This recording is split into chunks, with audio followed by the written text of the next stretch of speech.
Do you want to know the special way of solving this problem by adding appropriate straight lines? Then you are in the right video. Hello everyone, welcome to Mathenthusiasm. In triangle ABC, angle B is equal to 90 degrees. AB is equal to 3 and BC is equal to 4. Extend BC to D and construct AD. Two circles are inscribed in triangle ABC and triangle ACD, and they have the same radius. Find the length of the green side CD. To start with, let's focus on the blue triangle ABC and work on some lengths first. Using Pythagoras' theorem, we can figure out the length of hypotenuse AC easily. It is equal to 5. Now, we look at the circle on the left. Let O be the center of the circle. Construct 3 radii from O to the 3 sides of the triangle. Let the radius be R. By doing so, we have 3 right angles because of tangent perpendicular to radius. Now, how do we find the value of R? Let's construct the line segments OA, OB, and OC. Then, the blue triangle ABC is divided into 3 parts. What we can do is to set up an equation about the area. The area of triangle ABC is equal to AB times BC over 2. We can also consider it as the sum of 3 areas. The area of purple triangle is R times AB over 2. The area of green triangle is R times BC over 2. And the area of the red triangle is R times AC over 2. We cancel out the common denominator 2 on both sides. For the left hand side, it is 3 times 4, while for the right hand side, we take out the common factor R. So it is equal to R times bracket 3 plus 4 plus 5. Solving the equation, we get R is equal to 1. Alright, everything on the left are solved. Let's move on to the triangle on the right. Let CD be X.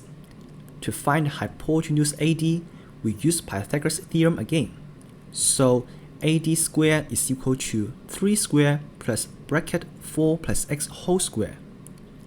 Expand the perfect square term on the right hand side, and then taking square roots on both sides, we'll have AD is equal to the square root of x squared plus 8x plus 25. So we'll have the lengths of 3 sides of the blue triangle ACD. Now, we let P be the center of the circle on the right. Just like what we did for the triangle on the left, construct the 3 radii and label the 3 right angles. Bear in mind that the 2 circles have the same radius, which is 1.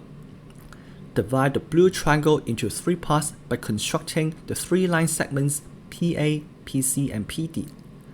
Then we can use the area method again, but the algebra is a bit more demanding. Let's check it out. The area of the blue triangle ACD is equal to AB times CD over 2. It is also equal to the sum of the area of purple triangle 1 times AC over 2, the area of the green triangle 1 times CD over 2, and the area of the red triangle 1 times AD over 2. Cross out the common denominator 2 on both sides. For the left hand side, we have 3x, while for the right hand side, it is simply the sum of 3 lengths, which is the perimeter of the triangle. It is equal to 5 plus x plus the square root of x squared plus 8x plus 25. Now, the rest is simply algebra. We subtract 5 plus x on both sides, so the left hand side is 2x minus 5. To get rid of the square root, we square both sides of the equation. It becomes 4x squared minus 20x plus 25 is equal to x squared plus 8x plus 25. Simplifying the equation, we'll have 3x squared minus 28x is equal to 0. This is just a piece of cake. Take out the common factor x, then we get it. X is equal to 20x over 3 or 0, which is obviously rejected. Therefore, the length of CD is equal to 20x over 3. Are you looking for more challenge of geometry? Go check out this video right here on the screen. I will see you there.